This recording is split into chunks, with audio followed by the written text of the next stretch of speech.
لنا ولوالدينا ولأحبابنا ولمشايخنا والعارفين بهذه المباركة وهذه الجبال والعالم على هذه الدينار كل بيت صالح على حضرة النبي محمد صلى الله عليه وسلم شهد أفضل الفاتحة. الرحمن الرحيم الحمد لله رب العالمين الرحمن الرحيم مالك يوم الدين إياك نعبد وإياك نستعين اهدنا الصراط المستقيم صراط الذين أنعمت عليهم غير المغضوب عليهم ولا الضالين آمين. سلام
كمسك الختام عليكم وعائبا بنايا كرام ومن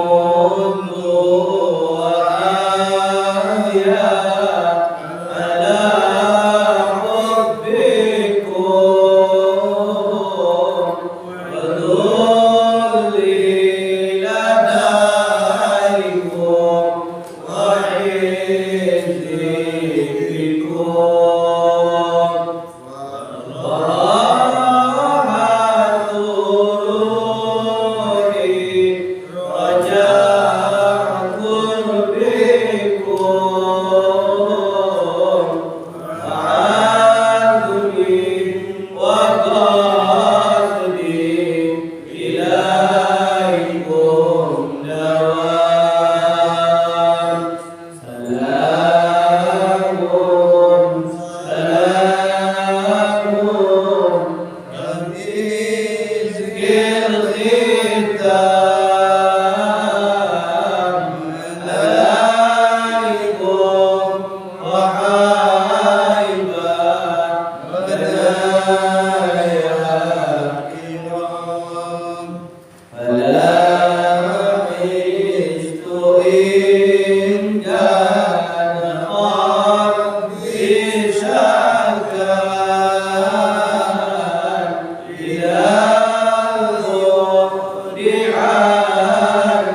melaksanakan sholat lima waktu. Kita berjamaah bersama-sama menghadap Allah Subhanahu wa taala dan tak lupa kita isi pengajian kita isi waktu yang penuh berkah ini di antara maghrib dan isya, itu di mana kita sebagai hamba-Nya Allah dan sebagai aktivitas kita, rutinitas kita setiap minggunya kita belajar ilmu yang insya Allah bisa memberikan kita pemahaman, sehingga dengan pemahaman dalam ilmu kita, ibadah kita insya Allah dibenarkan dan diterima oleh Allah Subhanahu wa ta'ala. Maka tentang fadhailul ilm tidak usah dilakukan lagi duduknya kita di sini. Ini kata Rasulullah SAW, ta'allimul kaslan khairun min sab'ami'ati alfin 'abidin mustahil.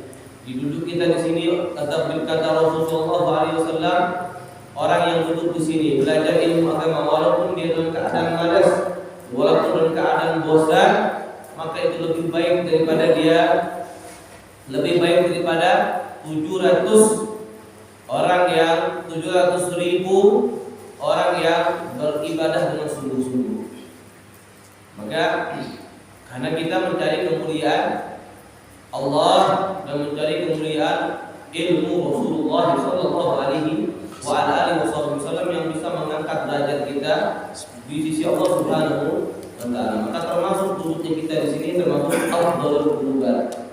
Ibadah yang sangat utama adalah orang yang duduk belajar ilmu agama Allah Subhanahu wa taala. Jadi kita dihitung ibadah oleh Allah Subhanahu wa taala. Insyaallah kita enggak memperpanjang membeberkan tentang fadhailul ilm karena mungkin kita akan mengejar bab tentang udhiyah, bab tentang berkurban. Insyaallah malam ini kita menghatamkan insyaallah bab kurban. Bismillahirrahmanirrahim. Faslun fi ahkam udhiyah. Bab yang menerangkan tentang hukum kurban. Jadi kurban itu apa? Kurban ismun lima yudbahu minan na'mi yawma 'idin nahar wa ayyam at-tasyrik taqarruban ila Allah taala. Jadi kurban adalah suatu nama, lima untuk hewan-hewan yuzbahu yang disembelih minan na'mi dari hewan-hewan ternak yawma 'idin nahar pada hari Idul Adha. Wa ayyam at-tasyrik dan sampai hari terakhir daripada hari tasyrik tanggal 13 Zulhijjah. Tujuan orang berkurban adalah taqarruban ila Allah, untuk mendekatkan diri dia kepada Allah Subhanahu wa taala. Jadi tujuan kurban kita ingatkan itu mendekatkan diri kepada Allah Subhanahu wa taala. Berarti kurban dihitung ibadah Allah Subhanahu wa taala. Dan fadhilul kurban, fadilah tentang kurban tidak bisa kita dapatkan di hari-hari yang lain kecuali di hari raya Idul Kurban. Makanya pahala kurban itu disendirikan dan utamanya berbeda daripada keutamaan ibadah yang lainnya. Makanya Nabi sangat menganjurkan sekali untuk kita berkurban. Kan di hak Nabi, untuk hak Nabi ini disebutkan ya, untuk hak Nabi itu kurban hukumnya wajib. Sekarang untuk kita sebagai umat Nabi Muhammad, wal udhiyatu sunnatun muakkadatun 'ala kifayah. Fa idza ata biha wahidun min ahli bait kafa 'an jami'ihim wa la tajibu al-udhiyatu illa bin nazar. Jadi udhiyah hukumnya sunnah muakkad 'ala kifayah. Apa maksud sunnah muakkad 'ala kifayah? Sunnah yang sangat ditekankan, tapi bukan untuk individu, untuk para kepala keluarga, untuk anggota keluarganya. Itu. Di faida ata biha wahidun min ahli bait kafa an jami'ihim. Kalau sudah ada satu orang daripada keluarganya itu sudah menyelenggarakan atau sudah berkurban, maka sudah cukup mencukupi daripada mereka semua. Artinya tidak ditekankan lagi untuk anggota keluarganya, sunnah muakkad. Itu maksud daripada sunnah muakkad bukan untuk sendirian, tapi untuk jamaah. Ya, seluruh anggota keluarganya sangat ditekankan untuk mengeluarkan hari apa? Kurban. Tapi kalau sudah mengeluarkan satu kurban atau anggota keluarganya, apakah yang lain itu tetap mendapatkan pahala sunnah? Tetap dapat. Cuma sunnah muakkadnya tidak ditekankan lagi. Tetap sunnah untuk mengeluarkan hewan kurban bagi yang sudah mengeluarkan. Ya. Itu untuk hukum hewan kurban. Adapun fi haqqin nabi wajibatun, wajib ya. Sekarang wal mukhatab, siapa sih yang dikenakan untuk yang disunnahkan, ditekankan untuk mengeluarkan hewan kurban, berkurban? Pertama al-muslim, orang muslim, berarti orang kafir enggak ada sunnahnya. Al-baligh, orang yang sudah baligh, menginjak masa umur 15 tahun ke atas atau sudah mengalami mimpi basah. Kemudian al-aqil, orang yang berakal, berarti orang yang tidak berakal, anak kecil ya, masih belum dewasa, belum balik, tidak disunnahkan untuk kurban. Kemudian al-hur, orang yang merdeka, berarti hamba sahaya tidak diwajibkan, tidak disunnahkan untuk mengeluarkan hewan kurban. Kemudian al-mustati, orang yang mampu mengeluarkan hewan kurban. Siapa beliau? Siapa orang yang mampu ini? Itu orang yang man yaqdiru 'alaiha fadilatan an hajati, orang yang mempunyai kelebihan dalam hartanya untuk dirinya, untuk hajat keluarga dan anak-anaknya. Ya. Jadi itu orang yang disunnahkan. Jadi kalau umpama dia punya uang cukup 4 juta untuk kurban, tapi untuk keluarga nggak ada, maka ini orang nggak disunnahkan untuk mengeluarkan hewan kurban, nggak disunnahkan untuk berkurban, karena ada tanggungan yang wajib. Maka lebih dahulukan yang wajib daripada yang sunnah. Disunnahkan ketika untuk menyembelih, untuk berkurban, alla yuzila sya'ruhu wa dhufruhu fi ashri dzulhijjah hatta yudhi. Nah, di tanggal 10 Dzulhijjah jangan dia potong kuku dulu. Sunnahnya jangan potong kuku dulu. Di hari 10 Dzulhijjah, hari raya pertama Idul Adha, jangan potong rambut, jangan potong kuku sampai dia menyembelih hewan kurbannya. Ya. Walau akhrat dia ila akhir ayyam tasyrik istamara kadzalik hatta yudhi. Pokoknya jangan potong kuku, jangan potong rambut, ini sunnah ya, bukan wajib. Sunnah hukumnya di tanggal 10 Idul Adha jangan potong rambut, jangan potong kuku sampai sudah menyembelih hewan kurbannya. Ya. Enggak hari raya pertama tanggal 11 besoknya, enggak mampu tanggal 12 sampai terakhir hari tasyrik. Setelah dia berkurban baru dia boleh barulah dia motong rambut dan potong kuku. Ya.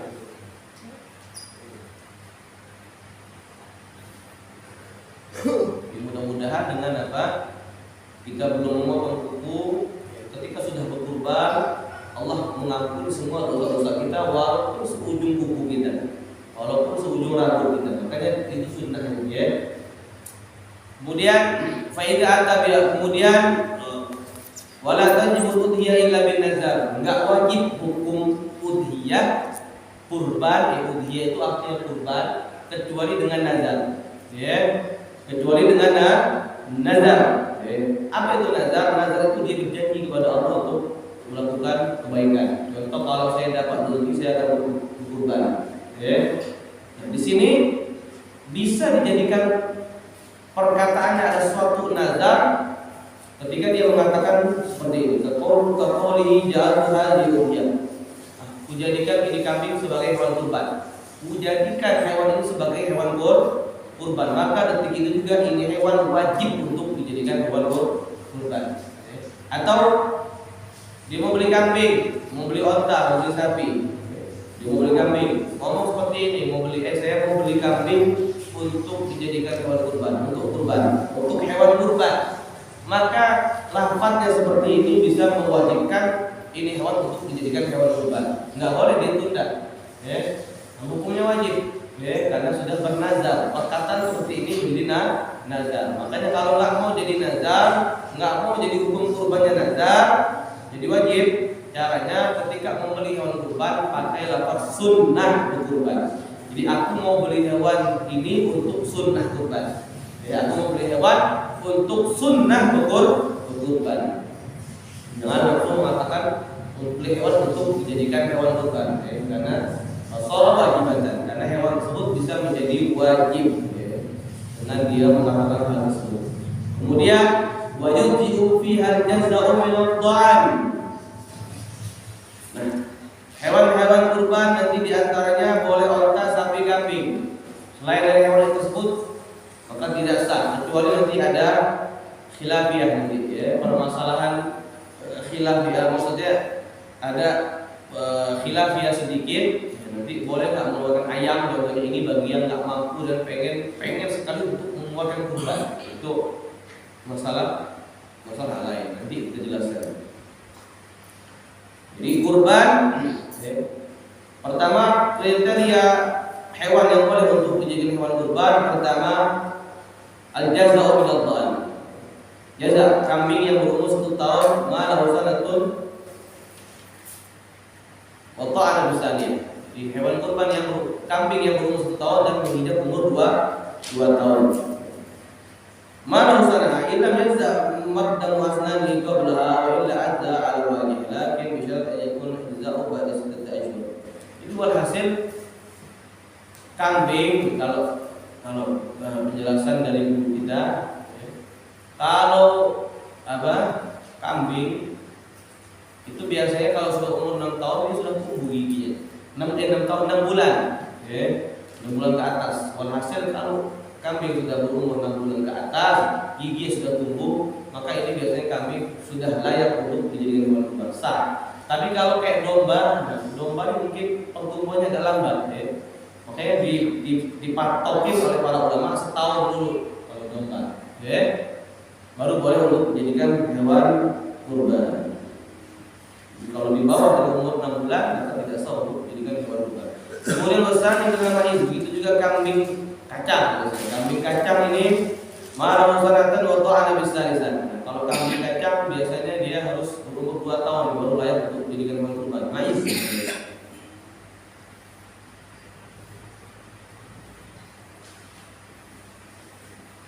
Jadi kalau sudah berumur 2 tahun masuk umur 3 tahun untuk kambing kacang, maka boleh untuk dijadikan hewan kurban. Kemudian hewan yang berikutnya saridul ibil.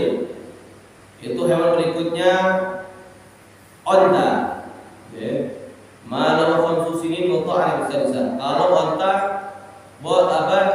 sah dijadikan hewan kurban ketika umurnya sudah 5 tahun dan menginjak umur 6 tahun, umur 6 tahun. Itu untuk onta. Berarti pemahamannya umur di bawah 5 tahun enggak sah untuk dijadikan hewan kurban. Kemudian ta'awasani min al-baqar. Berikutnya yaitu sapi. Sapi juga sama.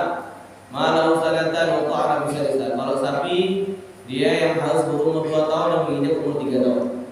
Di bawah dari itu enggak boleh untuk dijadikan hewan kurban. Wa tudhi'ul badanatu an sabah. Cukup atau sah artinya dia patungan untuk membeli sapi.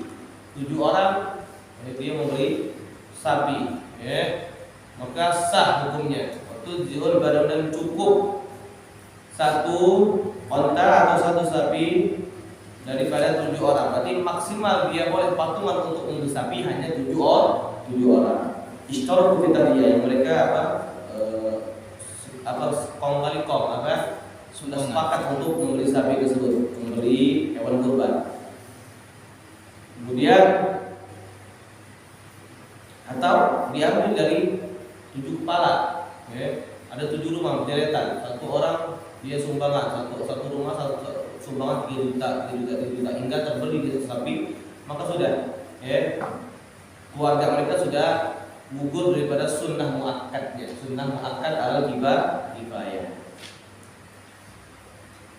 Tapi kalau untuk kambing, begitu juga sapi sama onta boleh dipatungan. Tapi kalau untuk kambing waktu jual syatu an syakhsin wahid. Jadi cukup, boleh sah. Kalau untuk kambing hanya 1 orang saja. Wa hiya afdalu min musyarakati fi ba'ir. Dan juga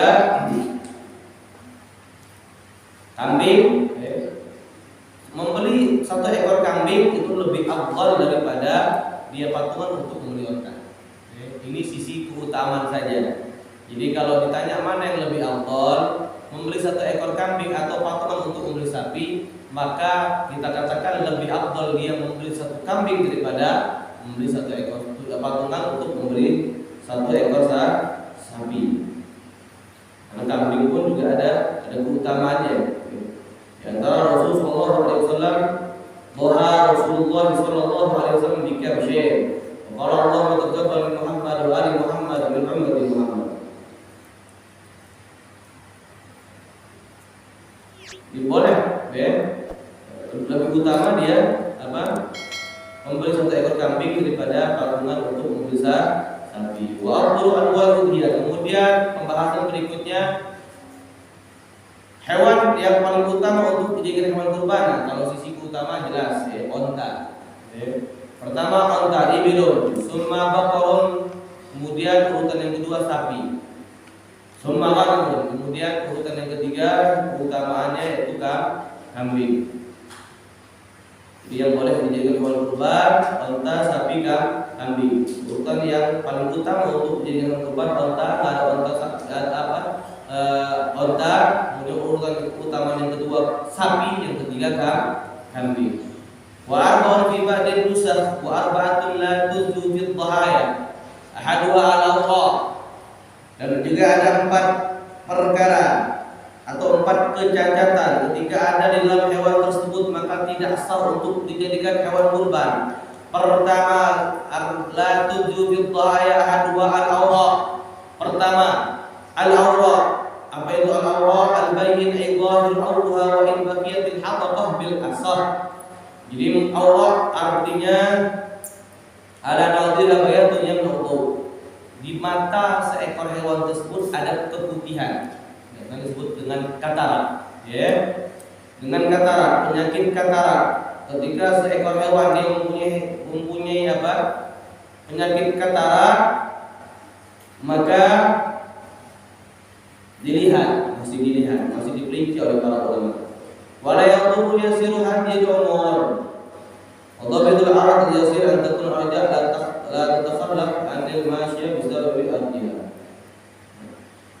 Ma hidu bayin mudhu ya yuqlam min adam zaiha bi hadha ma'na adam zaiha bi ma'na fa'id bil 'ainain bil ula yuqlam min adam zaiha umya bil ula aidan kama taqaddam quru al-bayyin al al-zahir wa min ba'd man ba'd makna dhahar. Jadi walhasil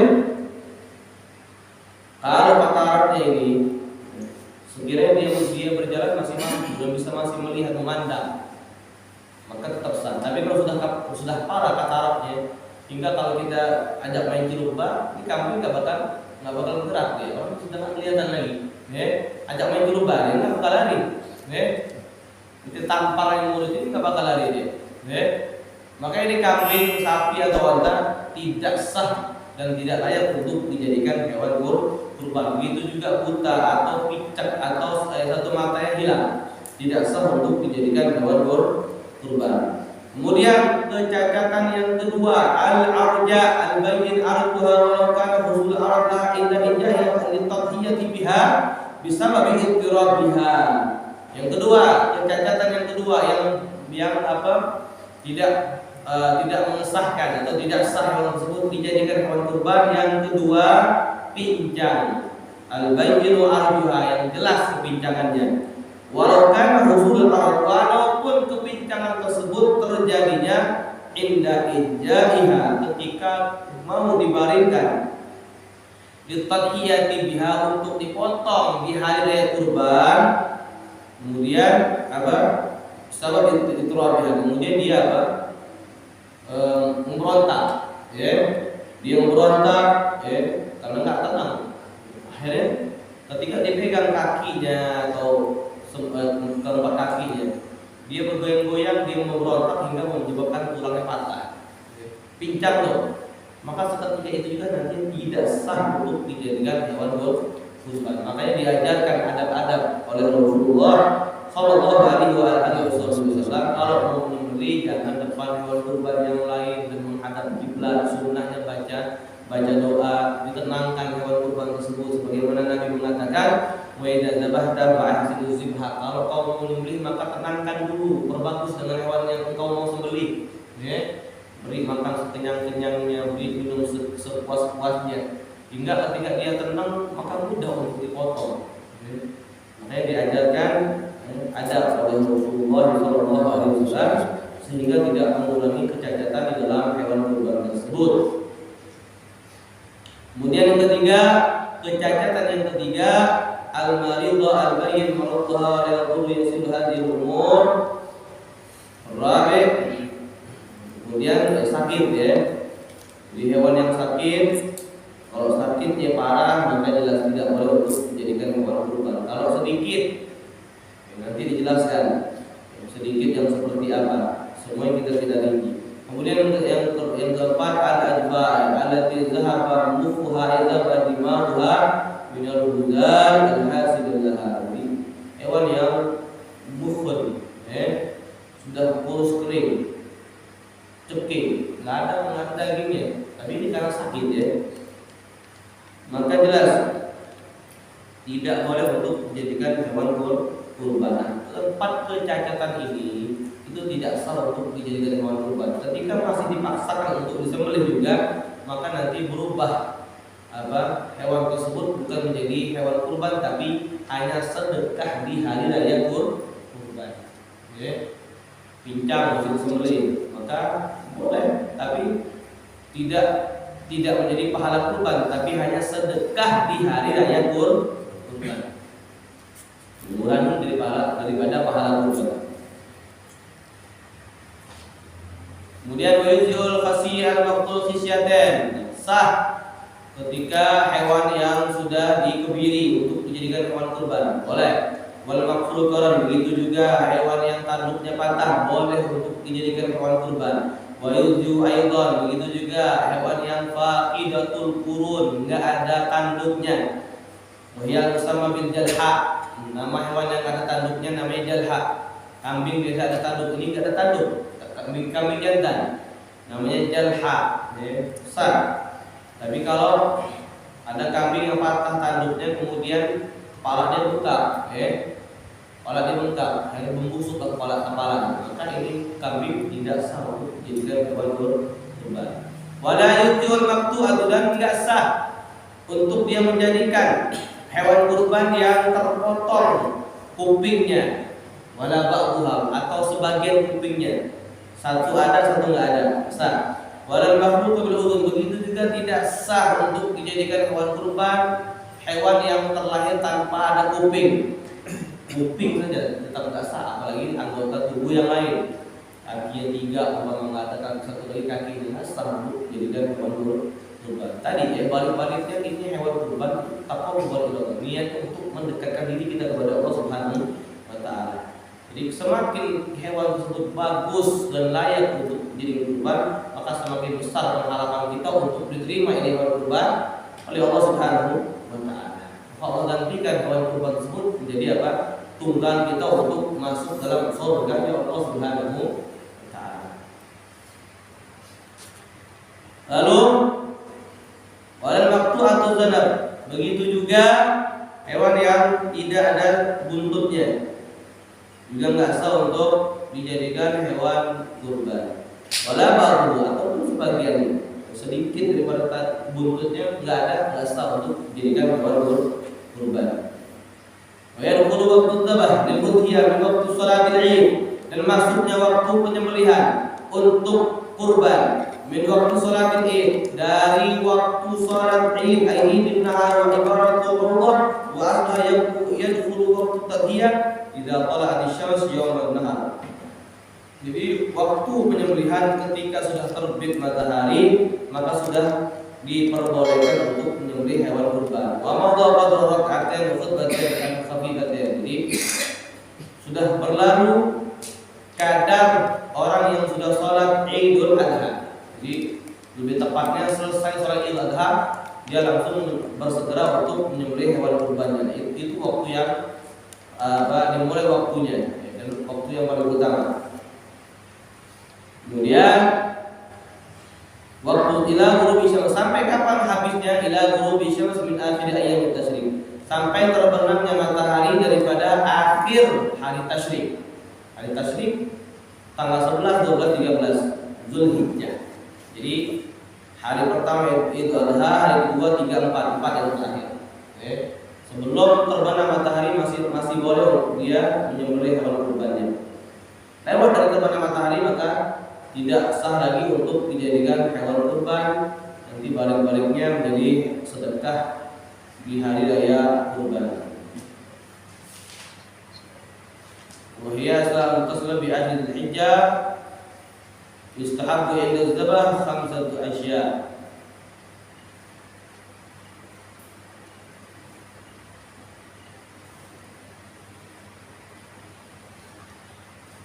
Yustahabu inazab dan disunnahkan untuk menyembelih 5 perkara. Ahadu at-tasmiyah.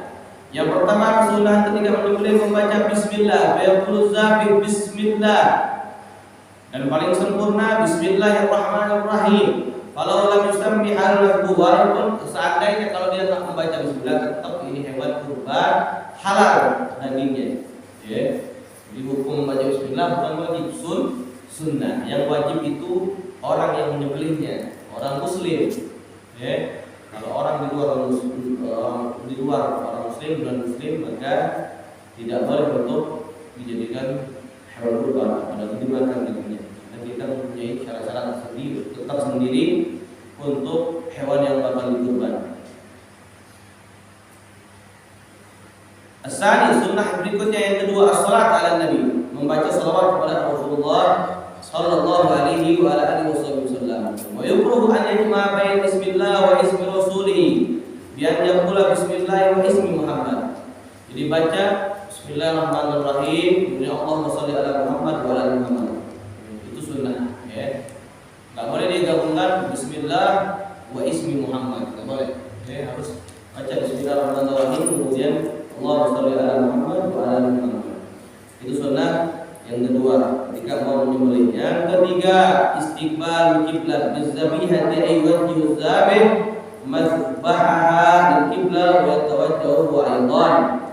Jadi sunnah yang ketiga, hendaklah hewan yang dikurbankan menghadap kiblat dan orang yang menyembelih juga menghadap kiblat. Ya, ketika mau menyembelih saja, selesai dari situ. Abang enggak apa-apa dia enggak menghadap kiblat. Oke. Kemudian yang keempat, takbir, membaca takbir. Aigab dan tasmiyah wa ba'da salasan kama qala al-Mawardi, sebelum membaca bismillah dan setelah membaca apa? Bismillah, baca salawat. Itu diawali dengan membaca takbir 3 kali. Allahu akbar, Allahu akbar, Allahu akbar. Bismillahirrahmanirrahim. Allahumma shalli ala Muhammad wa ala ali Muhammad. Selesai dari itu, baru sunnah yang berikutnya kita baca doa di kubur, baru baca doanya. Apa doanya? Allahumma hadhi minka wa ilaika fataqabbal. Kita baca bareng-bareng. Allahumma hadhi minka wa ilaika fataqabbal. Mudah-mudahan dengan membaca doa ini kita minta berkah dari doa ini, mudah-mudahan Allah Subhanahu wa taala memberikan rezeki kita sehingga kita mampu untuk berkurban. Amin.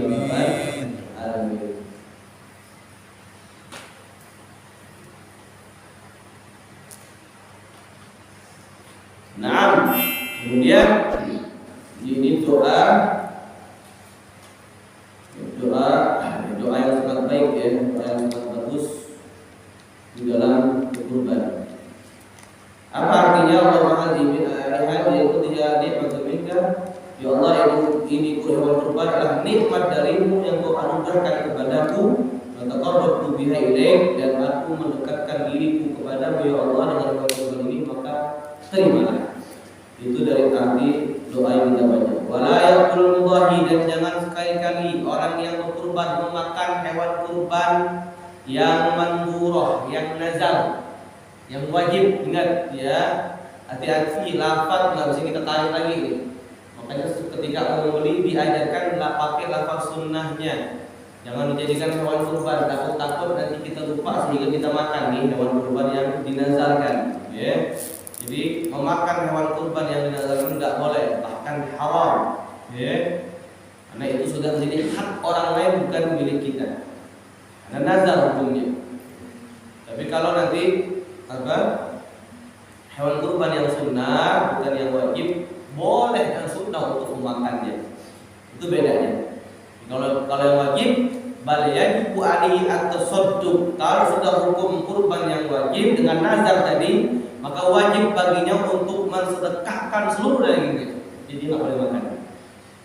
Min lahmiha, dari dagingnya, tulang, semuanya disedekahkan. Kalau rafadha atau lipat seandainya kata para ulama, kalau dia mentakhir, menunda-nunda hewan membagikan hewan kurban tersebut sampai daging rusak, maka wajib untuk diganti daging yang rusak.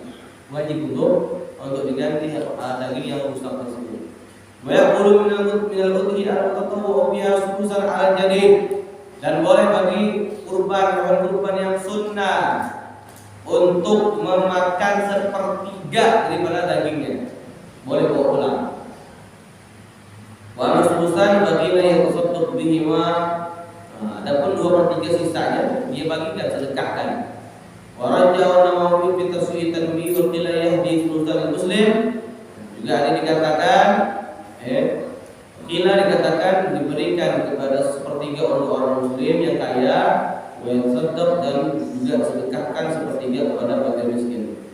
Indah biya wala yuradihi Nawawi bil rawdah wa asli asyidah min hadhihi al-wajhain wala yabiu wa yahrum, dan tidak boleh, haram hukumnya untuk menjual dari hewan kurban tersebut sedikit pun. Minal udhiyah ay min lahmiha wa sya'riha wa jildiha, baik itu dagingnya atau rambutnya atau itu kulitnya, haram kalau dia menjual daripada dagingnya. Jadi sudah beli kambing, kulit sapi, beli onta, lumayan ya, ada kulit ini saya jual lah, dapat untung sedikit, jadilah nampal-nampal daripada pembelian kurban, nggak boleh. Jadi sedekahin semua, nggak boleh dia menjual untuk menampal daripada kurbannya.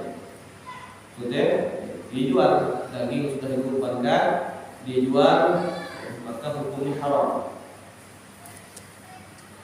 Kemudian wa yahrum, dan haram aidan juga ajalu ujratan jazar, menjadi upah untuk orang yang menyembelih.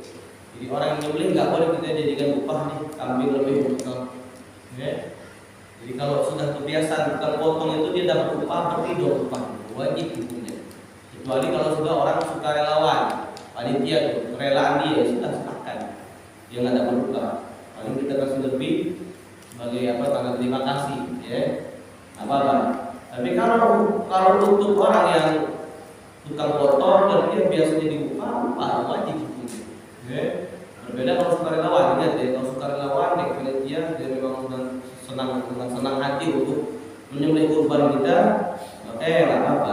Tapi sebaiknya tawarin dong, kasih uang rokok, uang jajan dia, sehingga dia lega dan senang untuk menyembelih hewan kurban kita.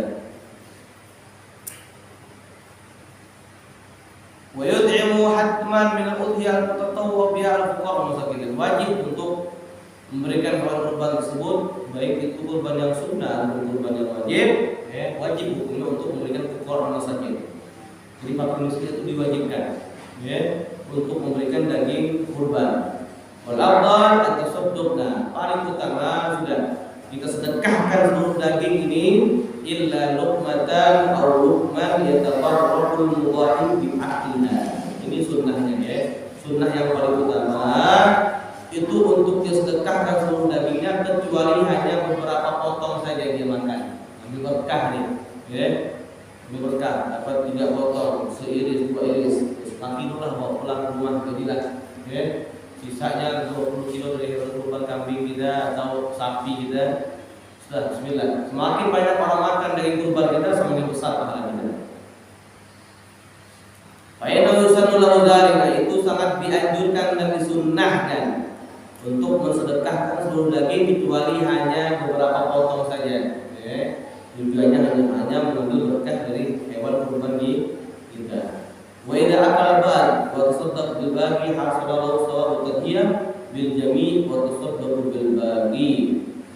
Kalau sudah abang makan sebagian dari dagingnya, wa tasaddaq bil baqi, dan dia sedekahkan sebagiannya, maka dia mendapatkan pahala kurban daripada seluruhnya, dan mendapatkan pahala daripada sedekah daripada sebagiannya. Jadi pahala kurban dia dapat, pahala dia membagikan hewan kurban tersebut juga dia dapat. Allah Taala a'lam bis-shawab. Sebelum kita tutup, sudah akhir silakan yang bertanya sekitar hewan kurban.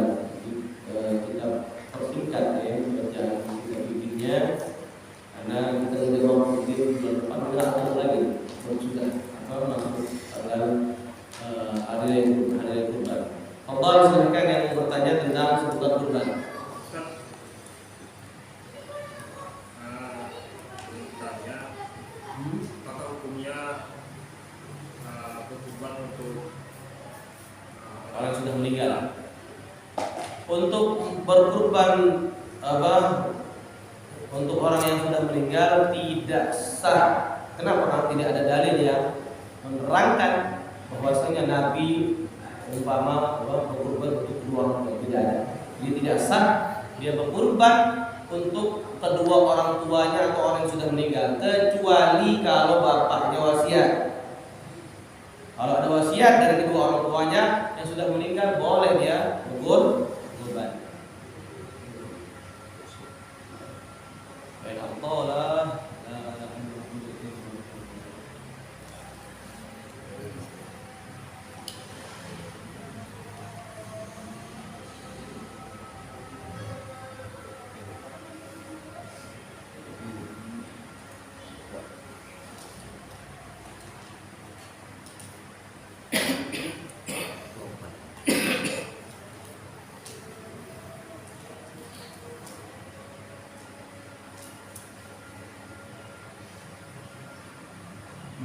Sudah.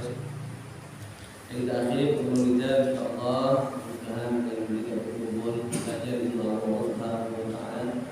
Allah Subhanahu wa taala angkat derajat kita. Allah akan hapuskan semua kesalahan kita. Semoga Allah Subhanahu wa taala mengampuni semua hajat-hajat kita baik di dunia dan akhirat. Rabbil alamin wa sallallahu wa alaikum. Assalamualaikum warahmatullahi wabarakatuh. Waalaikumsalam warahmatullahi wabarakatuh.